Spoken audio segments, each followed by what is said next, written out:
Welcome back, everyone. Before we dive in, make sure you drop your thoughts and the lessons you took from this story in the comments. And don't forget to like and subscribe. Let's get into it. The pen scratched across the paper with a sound that felt like nails on a chalkboard. Tanisha watched her husband's hand move with deliberate slowness, savoring each stroke as he signed his name on the divorce papers. Kendrick did not even glance at her. He just smiled that new smile, the one that had appeared 3 days ago at his father's funeral, right after the will reading. "All done," Kendrick said, sliding the papers across the polished mahogany desk. His voice carried a lightness she had not heard in years. Certainly not during their marriage. "You are free to go, Tanisha. Free to be someone else's problem." Tanisha's fingers trembled as she reached for the papers. She could not quite believe this was happening. Not really. 5 years of marriage, dissolved in 20 minutes at a lawyer's office in downtown Chicago on a Tuesday afternoon. The attorney, a thin man with wire-rimmed glasses, looked uncomfortable as he collected the documents. "Mrs. Patterson, you will need to sign here as well," the lawyer said quietly, his eyes filled with something that looked like pity. "It is Miss Brooks now," Kendrick corrected with a laugh. "Or it will be soon enough. She will not be a Patterson anymore." Tanisha picked up the pen. Her hand shook, but she forced herself to sign. Her maiden name looked strange after 5 years of writing Patterson. Strange, but somehow right, like slipping into an old, comfortable sweater after wearing something too tight for too long. "There," she said, her voice steadier than she felt. "It is done." Kendrick stood up, straightening his expensive new suit. The suit she did not recognize, bought sometime in the last 3 days. "Goodbye, Tanisha. Thanks for the memories, I guess." He walked out without looking back. The door clicked shut behind him with a finality that made Tanisha's chest tighten. She sat there frozen, staring at the wood grain on the desk. The attorney cleared his throat gently. "Miss Brooks," he said, adjusting the way he addressed her. "Are you all right? Can I get you some water?" "I am fine," Tanisha whispered. But she was not fine. She was sitting in a lawyer's office, newly divorced, with nowhere to go and no one to call. She was the opposite of fine. The lawyer handed her a tissue. She had not realized she was crying until the tears dripped onto the papers. "I am sorry this happened to you," he said. "I have seen many divorces in my career, but this one feels particularly cruel." Tanisha wiped her eyes and stood up. Her legs felt weak, but she made them work. "Thank you for your time," she said, gathering her purse. "I should go." She walked out of the office, building into the bright afternoon sun. People rushed past her on the sidewalk, everyone going somewhere with purpose. Tanisha stood there blinking in the light, trying to remember where she had parked her car. Their car. No, his car now. She had taken the bus because Kendrick had already changed the locks on their house in the suburbs and taken both vehicles. The bus ride back toward her sister's apartment on the south side felt endless. Tanisha pressed her forehead against the cool window and let herself remember the funeral. It had been 3 days ago, but it felt like 3 years. Leon Patterson had died suddenly of a heart attack at 62, healthy and active right up until the end. The funeral at a large church on the west side had been enormous, hundreds of people filling the sanctuary to pay their respects to the beloved businessman and philanthropist. Tanisha had stood beside Kendrick in the front row, holding his hand, trying to be supportive, even though Leon had never been warm to her. He was always polite but distant, the kind of man who made you feel like you were applying for a job you would never get. For the past 3 years, Kendrick had been unemployed. Before that, he had worked in his father's company, Patterson Holdings. But Leon had let him go after discovering that Kendrick had been falsifying expense reports. The betrayal had cut deep, and Leon had told Kendrick that he needed to learn responsibility and integrity before he could ever return to the family business. Tanisha had supported them on her salary as a high school art teacher at Jefferson High in Chicago. It was not much, but she made it work. She took on extra tutoring jobs in the evenings and sold her paintings at local markets on weekends.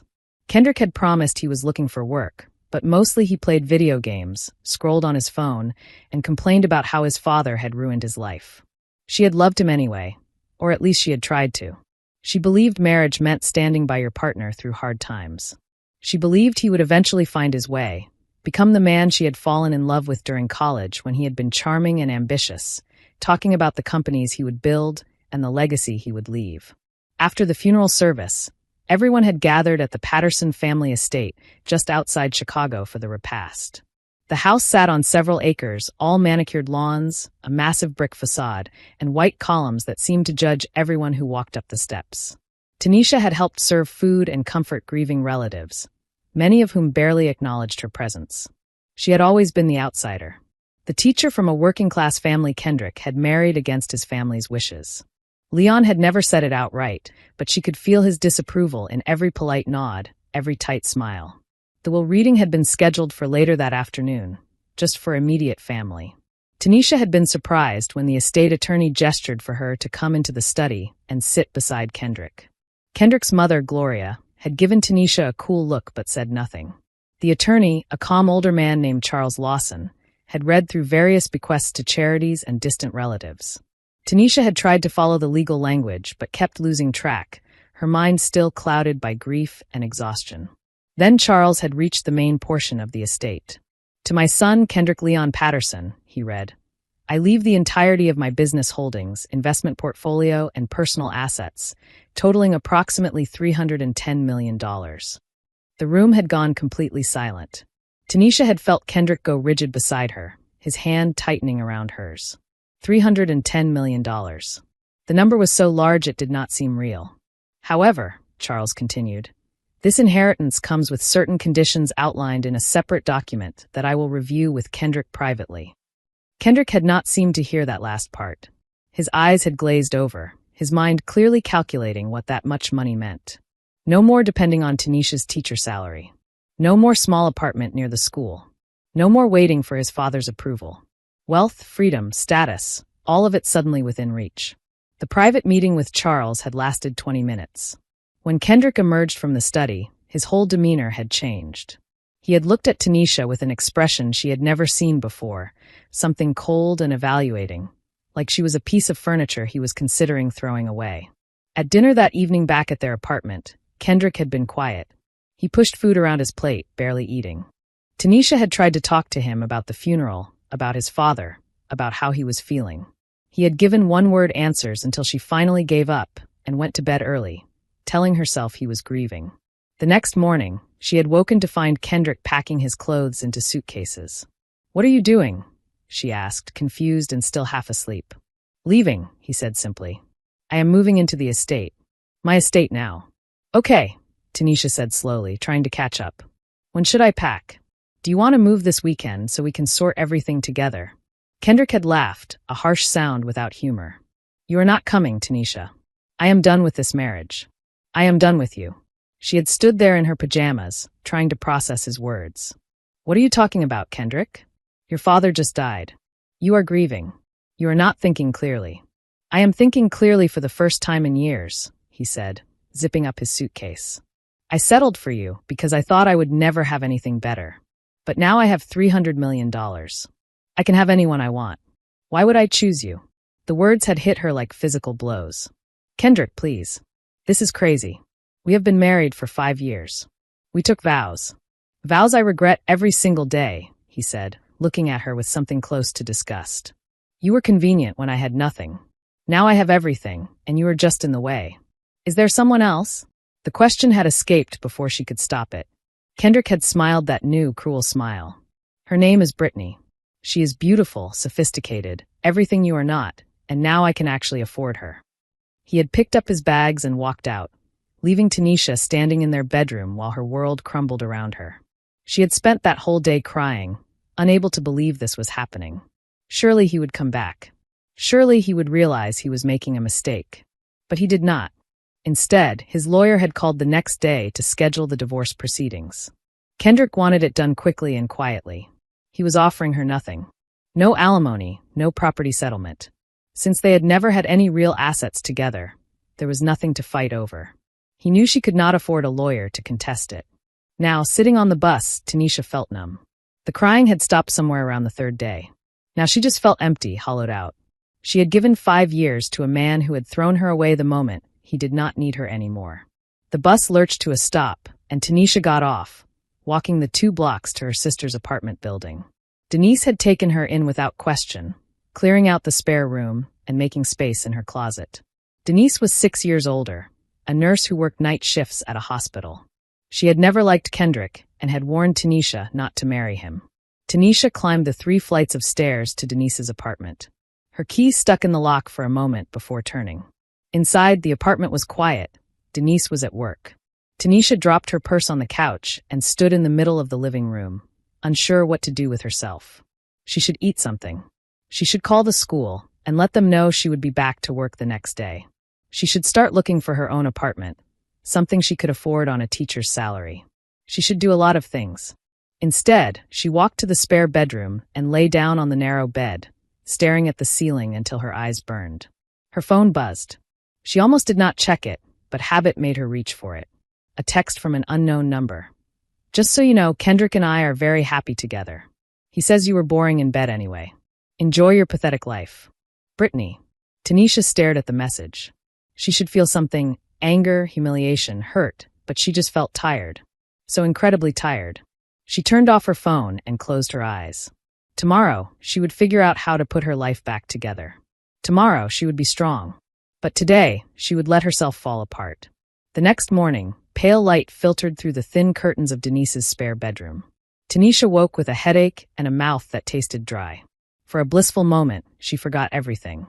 Then reality crashed back, and the urge to hide under the covers was almost overwhelming. But she could not.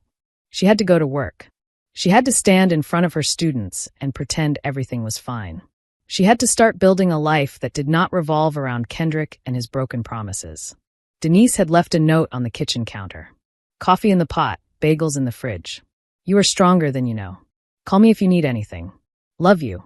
D." Tanisha poured herself coffee and sat at the small kitchen table. Through the window, she could see the building across the street, its brick face covered in climbing ivy. A woman on a fire escape was hanging laundry, colorful shirts and dresses flapping in the breeze. Such a normal scene. Such a normal day for everyone but her. She showered, put on a blue blouse and black pants, and applied makeup to hide the dark circles under her eyes. The woman in the mirror looked almost normal. Almost. The bus to Jefferson High was crowded with morning commuters. Tanisha stood near the back, holding onto a metal pole, letting the rhythm of the moving bus rock her gently. She rehearsed lies in her head. When people asked how she was doing, she would say she was fine. When students asked where she had been, she would say she had family matters to attend to. Jefferson High was a large brick building that had seen better days. Budget cuts meant peeling paint and outdated textbooks, but the students were eager and the teachers were dedicated. Tanisha loved her job. It was the one part of her life that still made sense. "Miss Brooks," Principal Harris called as Tanisha entered the building. "Welcome back. How are you holding up?" Tanisha forced a small smile. "I am doing all right. Thank you for asking." Principal Harris, a kind woman in her 50s with silver streaks in her hair, studied Tanisha with concern. "If you need more time, we can arrange it. Mrs. Chun can continue covering your classes." "No, I am fine," Tanisha said. "Really? I need to get back to normal." Whatever normal meant now. Her classroom was on the 2nd floor, facing east, so it got good morning light. Tanisha unlocked the door and stepped inside, breathing in the familiar smell of paint, clay, and possibility. Student artwork covered the walls, bright splashes of color and imagination. She was arranging supplies when the first students began arriving. "Miss Brooks, you are back," shouted Amara, a talented sophomore who loved watercolors. "We missed you." "I missed you too," Tanisha said, and she meant it. The day passed in a blur of lessons and demonstrations. She taught perspective drawing, helped a struggling freshman understand color theory, and supervised the advanced painting group. For a few hours at a time, she forgot about the divorce. Lunch brought reality crashing back. In the teacher's lounge, Tanisha picked at a sandwich when Mrs. Watkins from the English department sat down across from her. "I heard about your divorce," Mrs. Watkins said bluntly. Her daughter worked at the courthouse and liked gossip. "She told me she saw the filing in the public records." Tanisha's face flushed. "That was fast. Chicago feels like a small town sometimes," Mrs. Watkins said, taking a bite of her apple. "For what it is worth, I never liked that husband of yours. Any man who lets his wife support him for years while he sits at home is not worth the powder to blow him up." Despite everything, Tanisha almost smiled. "You do not hold back, do you?" "At my age, there is no point in dancing around things," Mrs. Watkins replied. "You are better off without him. You will see that eventually." Would she? Right then, Tanisha only felt hollow.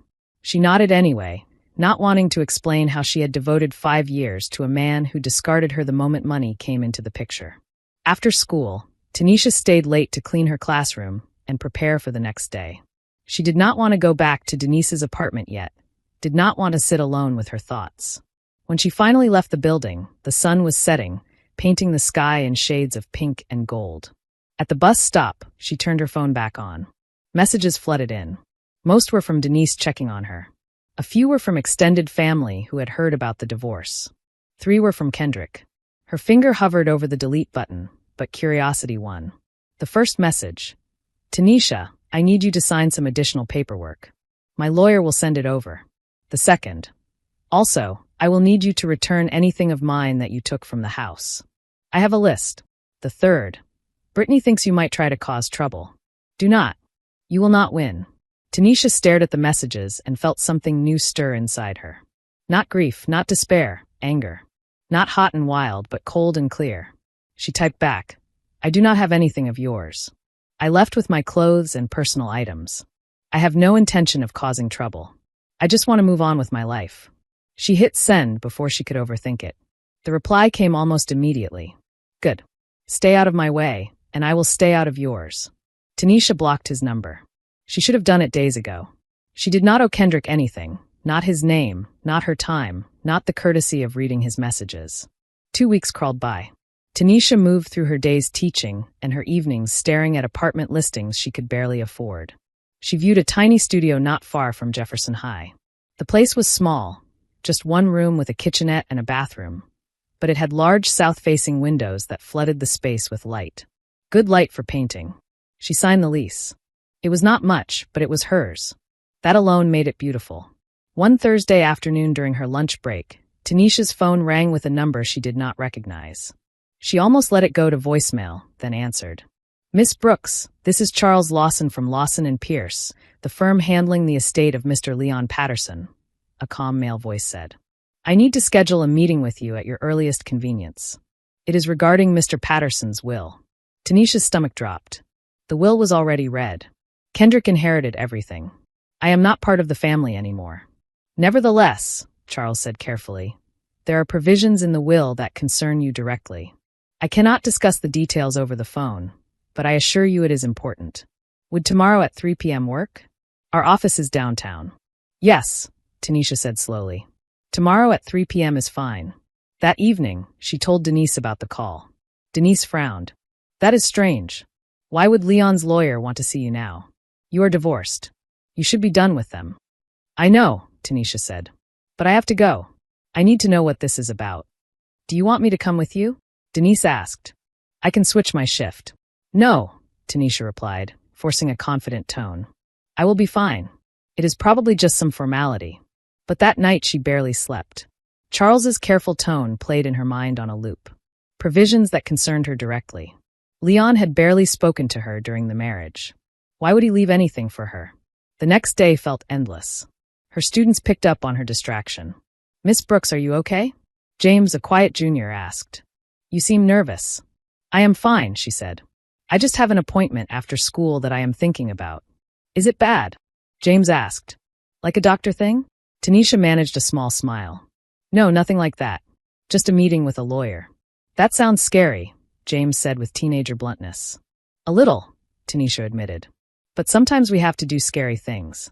When the final bell rang, she nearly ran to the parking lot. Denise had loaned her an old sedan for the afternoon. The drive downtown through Chicago traffic felt longer than usual. Lawson & Pierce occupied a tall glass building with a view of the river. Inside the quiet reception area, a young assistant greeted her and led her to Charles's corner office. Floor-to-ceiling windows displayed the skyline, the river glinting below. Charles stood when she entered tall, with gray hair and sharp eyes behind gold-rimmed glasses. Miss Brooks, thank you for coming, he said, shaking her hand. Please have a seat. Tanisha sat, her hands clasped tightly in her lap. Charles studied her for a moment, then said, I am going to be direct with you because I think you deserve the truth without a lot of legal phrasing. What I am about to tell you will come as a shock. Do you need some water first? No, Tanisha said, her mouth dry. Just tell me. Very well, Charles said. 1 month before his death, Leon came to see me. He wanted to make a significant change to his will, specifically adding a clause that would only go into effect under certain circumstances. What kind of circumstances? Tanisha asked. He had discovered something about his son that disappointed him deeply, Charles said. He hired a private investigator and learned that Kendrick was having an affair with a woman named Brittany Hayes.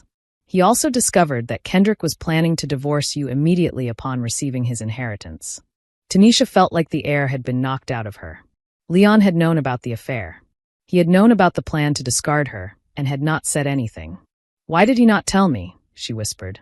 He considered it, Charles said. But he was dealing with his own health issues and did not know how much time he had left. He decided to handle it through his estate instead. He did not want Kendrick to profit from cruelty.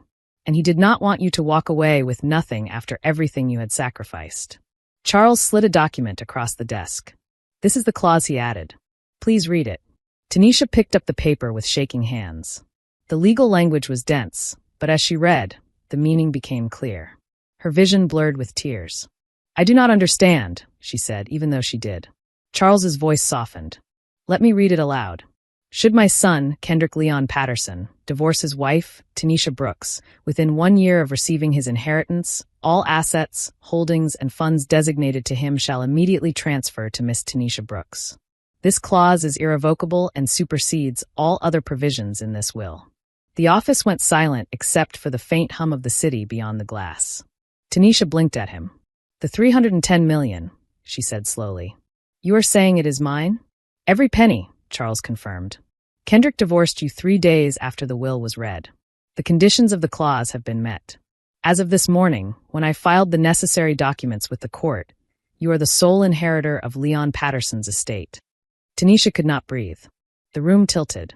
This cannot be real. Things like this do not happen to people like me. I assure you it is very real, Charles said. He pushed another envelope toward her. This is a personal letter from Leon. He asked me to give it to you if the clause ever went into effect. He hoped it would not, but he wanted you to have this if it did. Tanisha broke the seal with trembling fingers. The letter was handwritten on heavy paper. Dear Tanisha, it began. If you are reading this, then my worst fears about my son have come true. Leon apologized for judging her, for seeing her as inadequate because she had no wealth or connections. He described how he had watched her work multiple jobs while Kendrick did nothing, how she held her head high at family gatherings despite the coldness around her. He wrote that she had shown more character and integrity than his son ever had. He explained how he discovered the affair, how he could not bear to let Kendrick profit from cruelty, how he had created the clause as a safety net for her. I hope this inheritance gives you the freedom to build the life you deserve, Leon wrote. Do not let guilt or obligation tie you to people who do not value you. You owe Kendrick nothing. Thank you for trying to love my son. Thank you for being better than all of us. When Tanisha finished, tears were streaming down her face. Leon had seen her. Really seen her. He was a complicated man, Charles said quietly. He made mistakes with Kendrick, but at the end, he tried to do the right thing. What happens now? Tanisha asked. Kendrick will not accept this. He will likely try to contest the will, Charles said. But Leon was thorough. He had multiple doctors certify his mental competency when he created the clause. He recorded a video explaining his reasoning. I have been practicing law for almost 40 years. This is the most airtight will I have ever seen. When will Kendrick find out? She asked. This afternoon, Charles replied. Once his accounts are frozen and the transfer process begins. I expect he will be very upset. For your safety, I am arranging private security. Security? Tanisha repeated. Is that really necessary? A man who just lost $300 million can be unpredictable, Charles said. We prefer to be cautious. By the time Tanisha left the office, she felt like she was walking through someone else's life. Security met her in the lobby, a woman named Felicia Ward and a tall man named Lamar Price. They were calm, professional, and insisted on driving her back to Denise's apartment. Denise listened to the story that evening, eyes wide. So you are telling me you are now a multimillionaire because your ex-husband divorced you too fast? She asked. That is what Charles said, Tanisha replied, still dazed. I do not know how to feel about it. I did not earn this. It feels wrong. What feels wrong is how Kendrick treated you, Denise said firmly. Leon chose to protect you. The least you can do is honor that by not giving the money away to the man who threw you out. The next morning, Charles called again. Kendrick has been informed, he said. He is furious. He has already contacted an attorney to contest the will. We expected that. Do not speak to him. Do not answer any calls or messages. If he wants to communicate, it will go through my office. Tanisha nodded, even though he could not see her. What am I supposed to do with this much money? She asked. We will help you, Charles said. I have scheduled a meeting for you with a financial advisor, a woman named Carla Benton. She will walk you through everything. That afternoon, Lamar and Felicia drove her back downtown. Carla was in her 40s, with thoughtful eyes and an organized stack of charts. She explained assets, trusts, tax strategies, and investment portfolios in terms Tanisha could understand. Before we decide anything, Carla said, I need to know what you want. Do you want to keep teaching? Do you want to move? Travel? Start something new? Tanisha thought of her students, of Jefferson's peeling walls and empty supply closets. I love teaching, she said. But our art program is always on the chopping block. There are kids who cannot afford basic supplies. It has always made me angry. What if we created a foundation? Carla suggested. You could use part of the inheritance to support arts education in underfunded schools. It would honor Leon's philanthropic history and align with your passion. The idea lit a spark in Tanisha. She leaned forward, talking faster. Not just at my school. Across the district.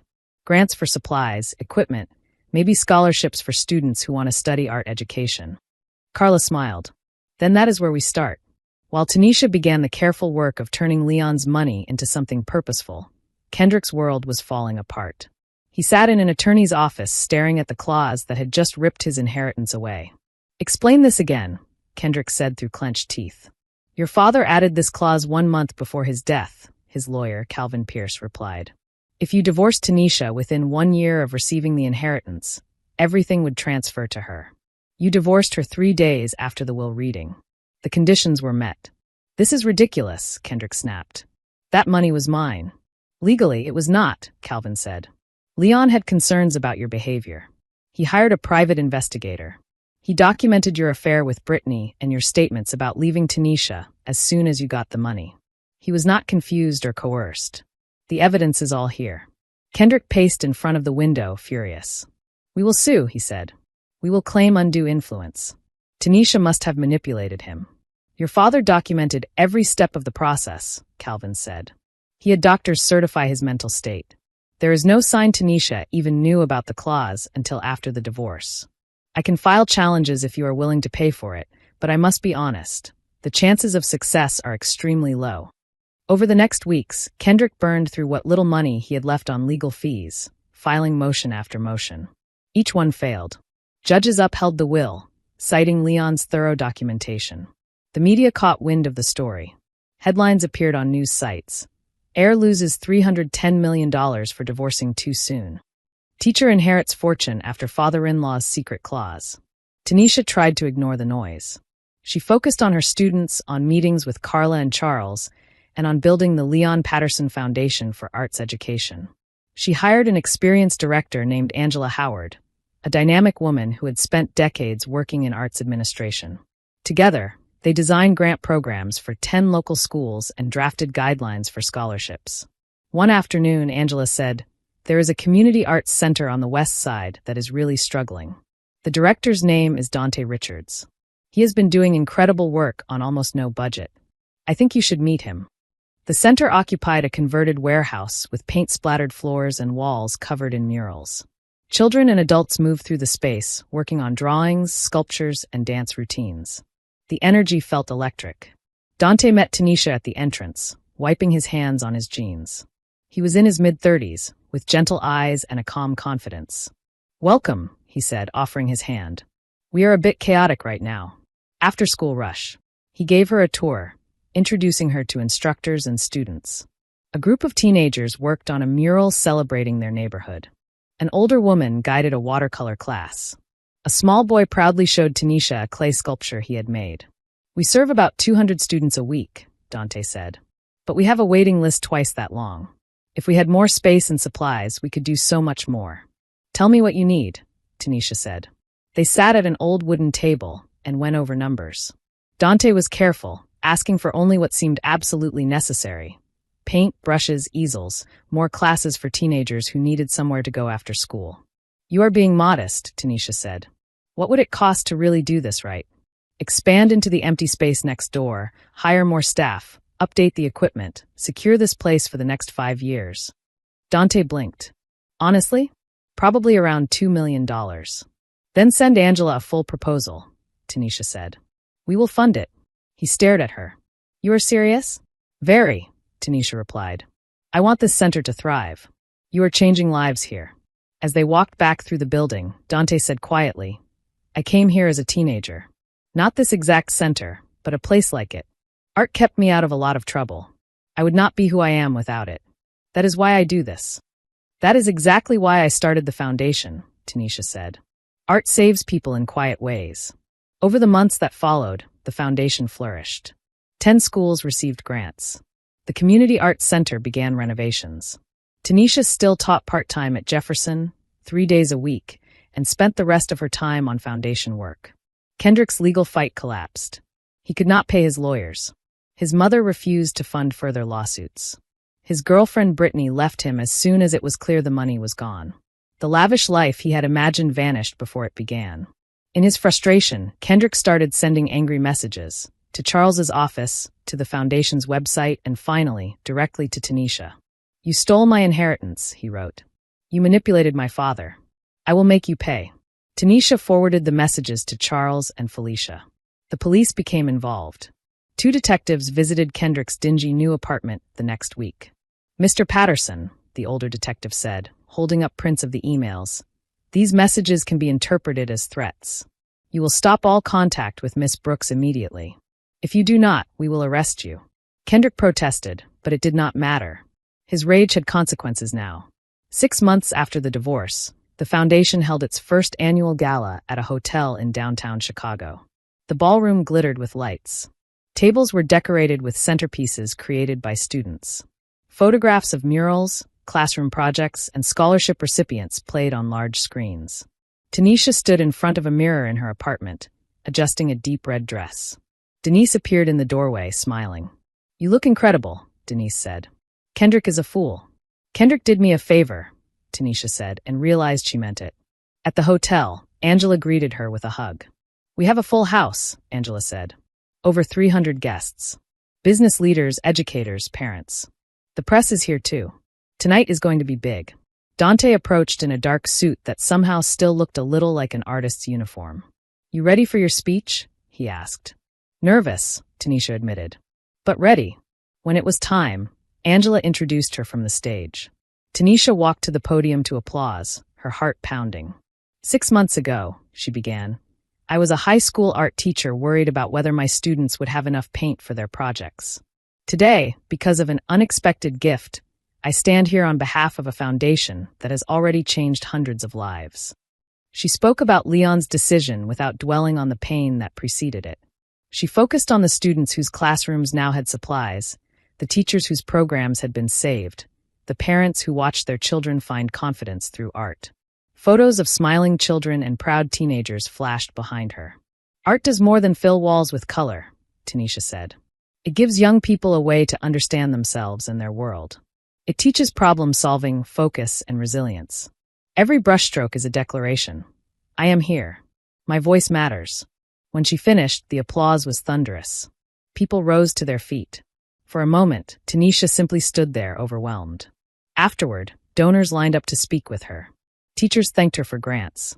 A scholarship recipient hugged her with tears in her eyes. Because of you, the young woman said, I can study art education next fall. My family could never have afforded college. Because of us, Tanisha corrected gently. You earned it. The foundation just helped clear the path. Dante eventually pulled her aside. You need to eat, he said, handing her a plate. You have been talking nonstop for an hour. They sat together at a small table near the back of the ballroom. That speech was powerful, Dante said. You have a gift for this. I just told the truth, Tanisha replied. Before she could say more, Angela hurried over, her expression tight. We have a situation, Angela said. Someone showed up at the entrance. Security stopped him, but he insists on seeing you. Who? Tanisha asked, already knowing the answer. Kendrick, Angela said quietly. He is in the lobby. I will go, Tanisha said. Dante stood up immediately. I am coming, he said. Felicia joined them halfway down the hallway, her expression alert. In the marble lobby, Kendrick stood near the door arguing with a hotel security guard. His suit was rumpled, his hair unevenly cut. He looked smaller somehow, as if life had worn down his edges. Kendrick, Tanisha said, stopping a few feet away. What are you doing here? He turned, eyes bright with anger. I came to tell you what you are, he said loudly. You are a thief, a manipulator. You stole my inheritance and turned yourself into some kind of saint with my money. I stole nothing, Tanisha said calmly. Your father made his choice. He set the conditions. You made your choice. You divorced me 3 days after the funeral because you thought I was beneath you. This is the consequence. You were beneath me, Kendrick snapped. You were a teacher barely paying the bills. I was supposed to have a different life. Now you are standing in my place, giving speeches and accepting praise that should be mine. Tanisha's voice finally sharpened. I supported you for 3 years, she said. I worked myself to exhaustion while you played games and complained about how unfair life was. I believed in you when no one else did.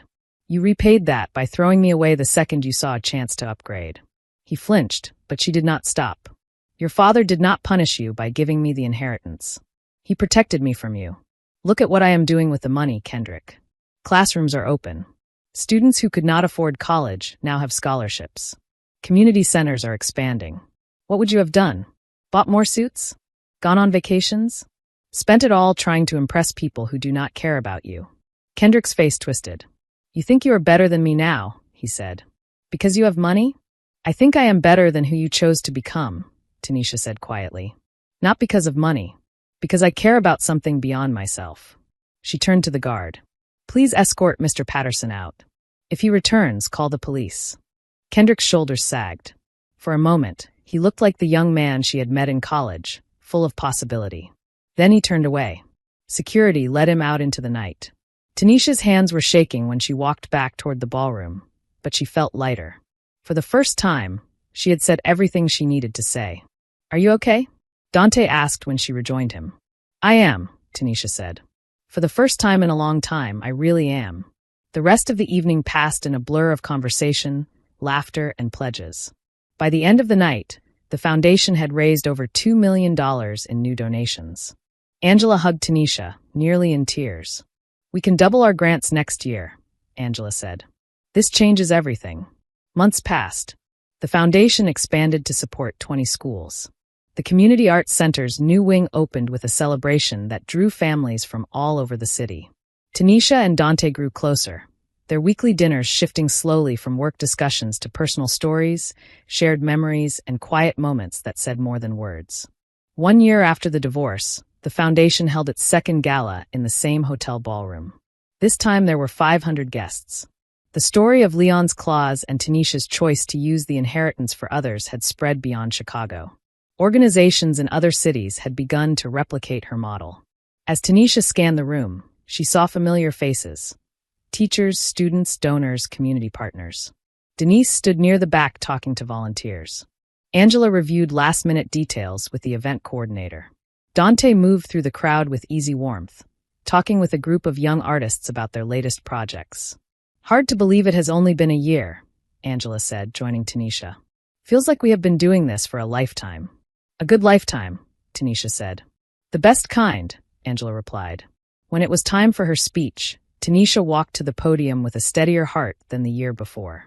1 year ago, she began, I stood here and shared a dream. Tonight, I can tell you that dream is becoming reality. She spoke of the 20 schools now fully funded, the 30 students attending college on full scholarships, the 3 community centers that had expanded their programs thanks to foundation support. She spoke of research partnerships with universities studying the impact of arts education on academic success. After the speech, as she moved through the crowd, a woman she did not recognize approached her. She was elegantly dressed, with silver hair and a composed expression. Miss Brooks, she said. I am Gloria Patterson. Tanisha stiffened. Mrs. Patterson, she said. I did not expect to see you here. I am sure you did not, Gloria replied. May we speak privately for a moment? They stepped to a quiet corner. Felicia observed from a respectful distance. I wanted to say something I should have said a long time ago, Gloria said. I am sorry. For how I treated you. For how my son treated you. For not seeing you clearly. Tanisha searched her face, looking for mockery, but saw only tired honesty. What changed? Tanisha asked. Watching what you have done with Leon's legacy, Gloria said. I read about the foundation, saw the schools you helped, the students you supported. You did not run off to hide in luxury. You rolled up your sleeves and worked. You honored Leon in ways Kendrick never attempted. I realize now that Leon was right. He saw your worth before I did. Gloria held out an envelope. I wrote this months ago, but did not have the courage to send it. And I have arranged something else. Any donations made to the foundation this year, I will match up to $5 million. Tanisha's eyes widened. That is incredibly generous, she said. But you do not have to. I know, Gloria said. I want to. It is a small step toward making up for the past. Please read the letter when you have time. After Gloria walked away, Tanisha opened the envelope. The letter inside was simple and heartfelt, filled with regret for the coldness she had shown, admiration for Tanisha's integrity, and a hope that one day Tanisha might forgive the Patterson family. Tanisha folded the letter and slipped it into her clutch. She realized with some surprise that the anger she once felt toward Gloria had faded. What remained was a distant sadness for what could have been, and a quiet satisfaction with who she had become despite it. Later that night, after the last guests had gone and the staff had begun clearing tables, Tanisha and Dante stepped out onto the hotel terrace. The city lights spread out below them, a glittering map of possibility. I have news, Dante said, taking her hand. The board at the Arts Center offered me a new role. They want me to oversee the expansion of our model to 5 more cities. It would mean a lot of travel for at least a year. Tanisha felt a flicker of nerves, then steadied herself. That is incredible, she said. You deserve it. You have worked for this. I wanted to talk to you before I said yes, Dante said. We have built something here, between us and with the foundation and the center. I do not want to lose that. You will not, Tanisha said. We will figure it out. Video calls, weekends when you are in town, visits when I can travel. We both have work worth doing. I want you to say yes. Relief crossed his face. Then I will, he said. He hesitated, then added, I love you, Tanisha.